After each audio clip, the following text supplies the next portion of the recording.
This very short video will show you how to create columns in Google Docs. So click on your page, up you go to Format, and here you will see the columns functionality. Go across, choose 1, 2 or 3 columns. I'll opt for 2 columns here. Click on that. Now let's get some text. Okay, and copy it into the document. And you see it going now in 2 columns format.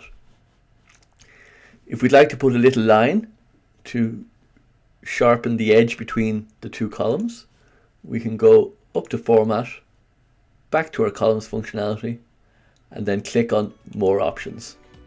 And let's put a line between the columns and apply it. So there you have it, the 2 columns with a nice tidy line between them. If you feel this video is of help to you, please subscribe for more video tips below.